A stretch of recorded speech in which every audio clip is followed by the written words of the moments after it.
They've programmed you to believe that niceness is a virtue, that being agreeable, accommodating, and endlessly giving will somehow earn you the respect and success you desire.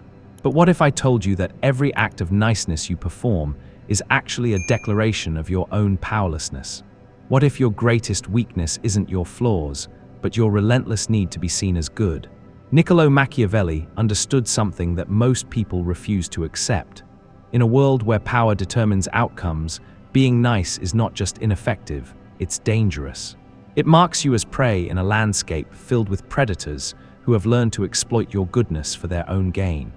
While you're busy being the person everyone can count on, they're busy counting the ways they can use you. You've been sold a lie wrapped in moral superiority. Society tells you that nice people finish first, that karma rewards the kind-hearted, that your goodness will somehow shield you from the harsh realities of human nature. But look around you. Who actually holds the power? Who makes the decisions that shape your world? It's not the nicest person in the room. It's the one who understands that power flows to those who know how to take it, not to those who hope it will be given. Every time you choose to be nice when you should be strategic, you're essentially handing over your agency to someone else. You're saying, without words, that their comfort matters more than your respect, that their approval is worth more than your authority. And once people sense that you need their validation more than they need your presence, the power dynamic shifts permanently in their favor. The uncomfortable truth is that niceness has become a social currency that buys you nothing of real value. It might purchase temporary approval, fleeting smiles, and surface-level acceptance, but it will never buy you respect, influence, or genuine power. Those commodities are reserved for people who understand that the world operates on different principles entirely. Think about the people who truly command respect in your life. Are they the nicest people you know? Or are they the ones who have clear boundaries, who don't bend themselves into uncomfortable shapes to please others, who seem to operate from a place of quiet confidence that doesn't require external validation? The answer reveals everything you need to know about the real relationship between niceness and power. When you're always nice, you become predictable, and predictable people are controllable people. They know exactly which buttons to push to get you to say yes when you want to say no. They know how to frame their requests in ways that make you feel guilty for even considering refusal. They've learned to weaponize your own goodness against you, turning your desire to be helpful into a tool for their advancement. You might have noticed that the people who take advantage of your niceness never seem to question whether they're being too demanding. They don't lose sleep wondering if they're asking too much. They don't apologize for putting you in difficult positions or for expecting you to sacrifice your own interests for theirs. That's because they understand something you haven't learned yet. In the game of social dynamics, someone is always leading and someone is always following. And nice people, by definition, have chosen to follow. The psychology behind chronic niceness reveals something darker than most people want to acknowledge. It's not actually about being good to others. It's about managing your own anxiety around rejection and conflict. Every overly nice gesture is rooted in fear. Fear that people won't like you if you show your real opinions. Fear that you'll be abandoned if you're not constantly useful. Fear that your authentic self isn't valuable enough to warrant respect. This fear makes you dangerous, not to others, but to yourself. It turns you into someone who will betray their own interests to maintain the illusion of harmony. You'll work longer hours for the same pay because saying no might seem selfish. You'll tolerate disrespectful behavior because addressing it might create tension. You'll give your time, energy, and resources to people who would never reciprocate because the alternative feels too confrontational. But here's what you haven't realized yet. Your niceness isn't protecting you from conflict. It's guaranteeing that you'll always lose when conflict inevitably arises. Because while you've been practicing how to be more accommodating, others have been practicing how to be more persuasive, more strategic, more effective at getting what they want. When these two forces meet, the outcome is never in doubt. Machiavelli wrote about the necessity of being both the fox and the lion. The fox represents cunning, the ability to see through deception and navigate complex social situations with intelligence. The lion represents strength, the capacity to enforce boundaries and command respect through presence rather than pleading. Nice people are neither. They're sheep, hoping that their docility will somehow protect them from wolves who see gentleness as an invitation rather than a virtue. The most successful people you encounter have learned to calibrate their niceness strategically. They're not cruel or unnecessarily harsh, but they understand that kindness without boundaries is just weakness with better marketing. They know when to be accommodating and when to be immovable. Most importantly, they never confuse being liked with being respected, because they understand that in the long run, respect is the only currency that maintains its value. You've probably experienced the frustration of watching less qualified, less ethical people advance past you in various areas of life. You tell yourself that their success is temporary, that their methods will eventually catch up with them, that your consistent goodness will eventually be recognized and rewarded. But what if it won't? What if the system you're operating within actually rewards the very behaviors you've been taught to avoid? This doesn't mean you need to become manipulative or cruel, but it does mean you need to understand that your niceness is often interpreted as weakness, your agreeableness as lack of conviction, and your helpfulness as desperation for approval. People don't consciously decide to take advantage of nice people. They do it instinctively, the same way water flows downhill. They naturally move toward the path of least resistance, and chronically nice people have made themselves into exactly that. The transformation from nice to powerful doesn't happen overnight, and it doesn't require you to become someone you despise. It requires you to become someone you respect, someone who has standards and enforces them, someone who helps others from a position of strength rather than need, someone who can be generous without being taken advantage of, kind without being weak, and cooperative without being controllable. Real power in social situations comes from having options. When you're always nice, you've eliminated most of your options before you even enter the interaction. You've pre-committed to being agreeable, helpful, and accommodating regardless of how others behave toward you. This makes you incredibly easy to manipulate because everyone knows your likely responses in advance. Powerful people maintain multiple options in every interaction. They can be warm or cool, helpful or busy, agreeable or firm, depending on what the situation requires and what serves their interests. This doesn't make them fake or manipulative. It makes them adaptive and strategic. They understand that different people and different situations call for different approaches, and they have the emotional range to respond appropriately. You might be thinking that this sounds calculating or inauthentic, but consider this. Is it more authentic to consistently betray your own interests to make others comfortable, or to honor your own needs while still treating others with basic respect? Is it more genuine to say yes when you mean no, or to be honest about your limitations and boundaries? The version of authenticity you've been practicing might actually be the most inauthentic way to live. The fear that stops most people from developing real power is the fear of being disliked. But this fear is based on a fundamental misunderstanding of how attraction and respect actually work. People are not drawn to those who need their approval. They're drawn to those who have something valuable to offer and the confidence to offer it selectively. They respect those who respect themselves enough to have standards.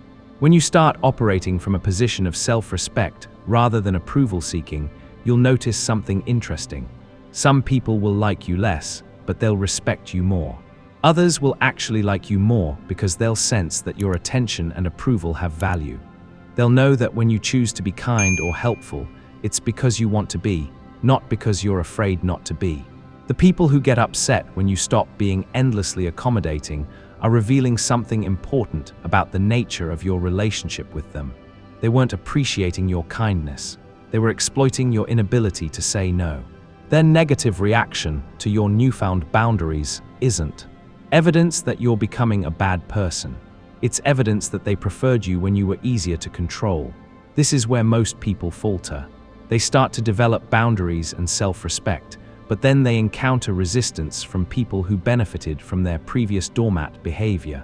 Instead of recognizing this resistance as proof that they're moving in the right direction, they interpret it as evidence that they're becoming selfish or mean. So they retreat back into niceness, often becoming even more accommodating than before. Understanding the psychology of power means recognizing that some level of conflict is not only inevitable, but necessary. You cannot simultaneously please everyone and maintain your own integrity. You cannot be universally liked and genuinely respected. You cannot avoid all confrontation and still protect your own interests. These are not character flaws to overcome. They are fundamental realities to accept and work with. The most dangerous nice people are those who have built up years of resentment from being taken advantage of, but who still haven't learned to set proper boundaries. They alternate between being overly accommodating and having explosive outbursts when their suppressed frustration finally surfaces. This pattern makes them unpredictable in the worst possible way, because people never know when the accumulated pressure will cause them to snap. True power lies in consistency. Not the consistency of always saying yes, but the consistency of having clear principles and sticking to them regardless of social pressure. When people know that you have non-negotiable standards and that you'll enforce them calmly but firmly, they learn to respect those boundaries. They stop testing you because they know the outcome in advance. You can see this principle at work in every area of life where power dynamics matter. The most effective parents aren't the ones who never say no to their children. They're the ones whose children know that no means no, and who therefore don't waste time with endless negotiation and manipulation. The most respected leaders aren't those who try to make everyone happy. They're those who make difficult decisions and stand by them even when those decisions are unpopular. In professional environments, the people who advance aren't necessarily the hardest workers or the most talented. They're often the ones who understand how to manage up, how to make their contributions visible, how to position themselves strategically for opportunities. They've learned that being indispensable in your current role is often the best way to ensure you'll never be promoted out of it. The nice person's approach to professional advancement is to work harder, stay longer, and hope that their dedication will be noticed and rewarded. They arrive early, leave late, volunteer for extra projects, and consistently go above and beyond what's required. They believe that meritocracy is real, that good work speaks for itself, and that eventually someone in a position of power will recognize their contributions and promote them accordingly. This belief system feels morally righteous and personally satisfying because it aligns with the values they were taught as children about fairness, hard work, and delayed gratification. But in most organizational structures, this strategy is not just ineffective, it's counterproductive. It signals that you're willing to take on unlimited responsibility for your current compensation, and it makes you too valuable in your current position to be moved to a different one. When you consistently say yes to additional work without asking for additional compensation or recognition, you're training your superiors to see you as someone who can be relied upon to handle overflow without complaint. You become the person they turn to when they need something done quickly and quietly, not the person they think of when opportunities for advancement arise. Furthermore, your willingness to work excessive hours often creates resentment among colleagues who maintain better boundaries, making you appear either naive or sanctimonious. Your managers may privately appreciate your work ethic while publicly taking credit for your contributions, knowing that your nice person conditioning makes you unlikely to challenge them or demand recognition. In essence, your niceness becomes a liability that others exploit while convincing you that you're being virtuous. Strategic people understand that visibility is often more important than capability, that perception frequently matters more than performance, and that timing can be more crucial than talent. They recognize that organizations are fundamentally political environments where relationships, alliances, and reputation determine outcomes as much as, if not more than, actual competence. They invest time in understanding the informal power structures, identifying the real decision makers, and positioning themselves strategically within important conversations and initiatives. This doesn't mean that capability, performance, and talent don't matter. It means that these qualities alone are rarely sufficient for advancement in complex social and professional hierarchies. Strategic individuals ensure their good work is seen by the right people at the right time. They volunteer for high-visibility projects rather than just high-workload projects. They speak up in meetings, share credit strategically, and make sure their contributions are documented and remembered. They understand that in a world where everyone is busy and distracted, being good at your job is just the entry fee. Being memorable and valuable to the right people is what gets you promoted. The transition from nice to strategic requires you to develop what psychologists call emotional intelligence, but with a Machiavellian twist. Traditional emotional intelligence focuses on understanding and managing emotions for the purpose of building better relationships and creating harmony. It emphasizes empathy, compassion, and emotional regulation as tools for connection and mutual understanding. While these are valuable skills, they're incomplete when it comes to navigating competitive environments where not everyone has your best interests at heart. Strategic emotional intelligence focuses on understanding and managing emotions for the purpose of achieving better outcomes. It involves developing a more sophisticated understanding of human motivation that goes beyond surface-level pleasantries and stated intentions. This means learning to read people's true motivations rather than just their stated intentions, recognizing the difference between what people say they want and what they actually want, and understanding how fear, insecurity, ego, and self-interest drive most human behavior. It means understanding how to present your ideas in ways that make others feel like they're getting what they want while you get what you need. This requires you to frame your proposals in terms of other people's priorities and concerns rather than your own. Instead of explaining why something would be good for you or even good in general, you learn to explain why it would be good for them specifically, addressing their fears, satisfying their ego needs, or helping them achieve their stated objectives. Strategic emotional intelligence means knowing when to reveal information and when to withhold it, when to be vulnerable and when to be mysterious, when to collaborate and when to compete. It involves understanding that information is power and that sharing everything you know with everyone you meet is not transparency, it's naivety. You learn to be selective about what you share, with whom, and when, always considering how that information might be used and whether sharing it serves your interests or undermines them.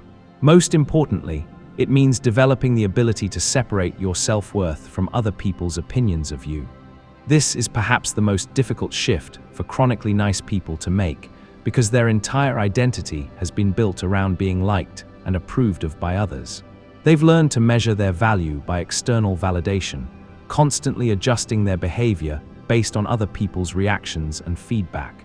This creates a psychological dependency that makes them easy to manipulate and control.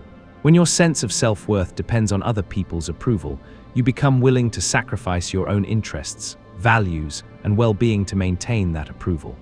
You say yes when you want to say no, you smile when you want to frown, you agree when you want to disagree, and you prioritize other people's comfort over your own authenticity. This pattern doesn't just make you ineffective, it makes you resentful, exhausted, and ultimately unsuccessful because you're constantly working against your own interests. The process of developing genuine self-worth often involves a period of isolation and introspection that nice people find deeply uncomfortable. You have to spend time alone with yourself, examining your real values, desires, and goals without the constant input and validation of others. This means sitting with the discomfort of not knowing what other people think of your choices, not having immediate feedback about whether you're doing the right thing, and not having external confirmation that you're valuable and worthwhile. You have to learn to trust your own judgment, even when it conflicts with popular opinion or social expectations. This requires developing an internal compass that's based on your own values and priorities rather than other people's preferences and prejudices. It means being willing to be disliked, misunderstood, or criticized by people whose opinions you've previously valued, while maintaining confidence in your own decisions and direction. This internal work is what separates truly powerful people from those who simply adopt powerful behaviors as another form of performance. Surface-level changes in behavior can be effective in the short term, but they're not sustainable if they're not supported by genuine shifts in identity and self-perception. When you're just acting powerful while still feeling powerless inside, people can sense the incongruence. Your body language, vocal patterns, and energy will betray your internal state, making your attempts at assertiveness appear forced or artificial. People can sense when you're acting powerful versus when you actually feel powerful, and they respond accordingly. When your power comes from genuine self-respect and internal validation, it has a different quality. It's calm rather than aggressive, confident rather than arrogant, and secure rather than defensive. This authentic power is much more persuasive and influential than performed power because it doesn't trigger other people's resistance or skepticism. As you develop real self-respect and internal validation, you'll find that your need for external approval naturally diminishes. This creates a positive feedback loop where your reduced neediness makes you more attractive to others, which in turn reinforces your sense of self-worth. When you're not desperately seeking approval, people are more inclined to give it to you. When you're not constantly trying to prove your worth, others are more likely to recognize it. When you're not afraid of rejection, you become more willing to take risks that can lead to greater rewards. But this process requires you to be willing to risk temporary disapproval in service of long-term respect. You have to accept that some people will be upset when you stop prioritizing their needs over your own, when you start saying no to requests that don't serve your interests, and when you begin advocating for yourself more assertively. Some relationships may become strained or even end as you establish healthier boundaries and more balanced dynamics. The most successful application of these principles involves learning to be selectively generous rather than universally nice. Instead of helping everyone who asks, regardless of their appreciation or ability to reciprocate, you help those who genuinely value your assistance and who are in a position to support you in return, either immediately or in the future. This doesn't mean you become transactional in every interaction, but it does mean you become more thoughtful about where you invest your time, energy, and resources. Instead of being friendly to everyone you meet, maintaining the same level of warmth and openness with strangers as you do with close friends, you're cordial and professional to most people and genuinely warm to those who have earned your trust and affection through their actions over time. This creates natural boundaries that protect your energy while also making your friendship and attention more valuable because they're not automatically granted to everyone. Instead of saying yes to every request, every invitation, and every opportunity to help, you evaluate each one based on your own priorities and interests. You ask yourself whether this request aligns with your goals, whether you have the bandwidth to fulfill it properly, whether the person asking has shown appreciation for your help in the past, and whether saying yes will move you closer to or further from your own objectives. This selective approach to social interaction serves two important functions. First, it preserves your time, energy, and resources for the people and activities that actually matter to you. When you're not constantly depleted by giving to everyone who asks, you have more to give to the people and causes you truly care about. You can be more present, more generous, and more helpful to those who deserve it, because you're not spread thin across dozens of superficial relationships and obligations. Second, it increases the perceived value of your attention and assistance because they're not freely available to everyone who asks. When something is rare or difficult to obtain, people value it more highly. When your help is selective rather than automatic, people appreciate it more when they receive it and work harder to earn it when they don't. This scarcity principle applies to relationships just as much as it applies to material goods. People value what they have to earn more than what's freely given. You'll know you're making progress when you start to notice that people treat you differently.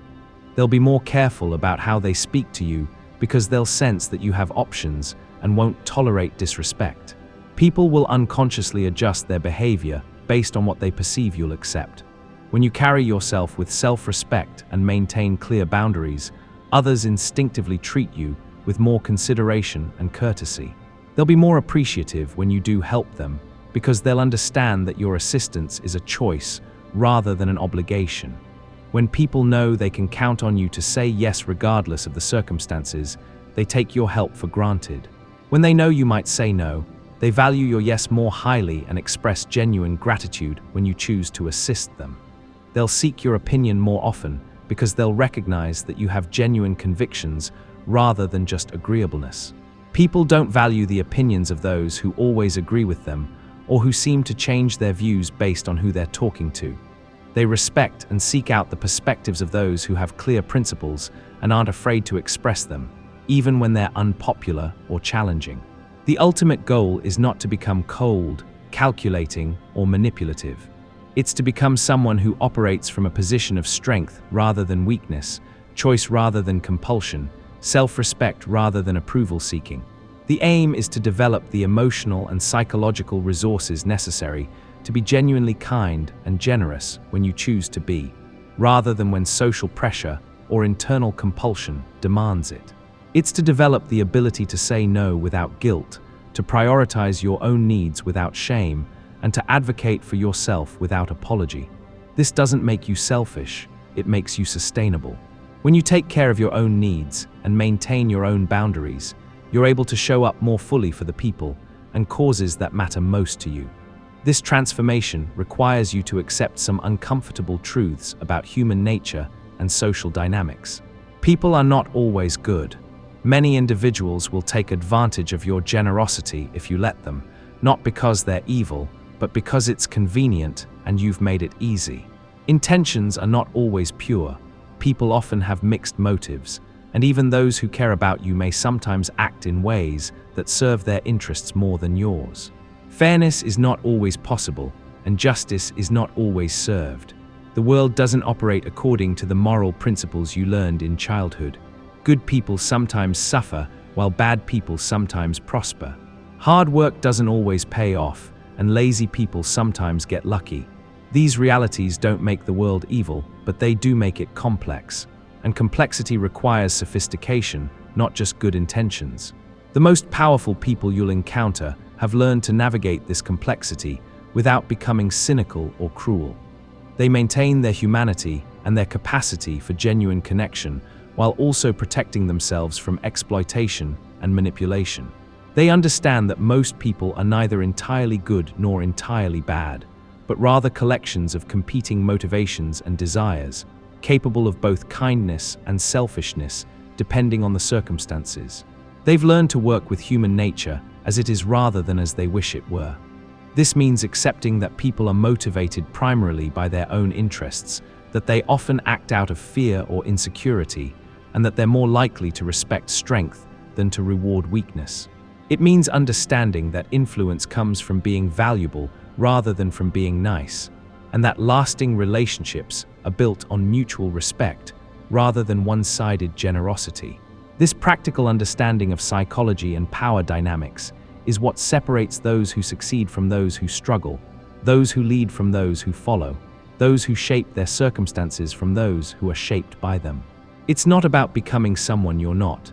It's about becoming someone you can respect, someone others will respect, and someone who has the tools necessary to thrive in a world that rewards strength over niceness, strategy over naivety, and power over good intentions. The journey from nice to strategic is ultimately about reclaiming your personal power and learning to use it wisely. It's about developing the sophistication to navigate complex social and professional environments while maintaining your integrity and authenticity. It's about becoming someone who can be both kind and strong, generous and boundaried, collaborative and competitive as the situation requires. The choice is yours. You can continue being nice and hope that somehow the world will change to reward your goodness. Or you can change your approach to work with the world as it actually exists. You can keep being the person everyone likes but no one respects.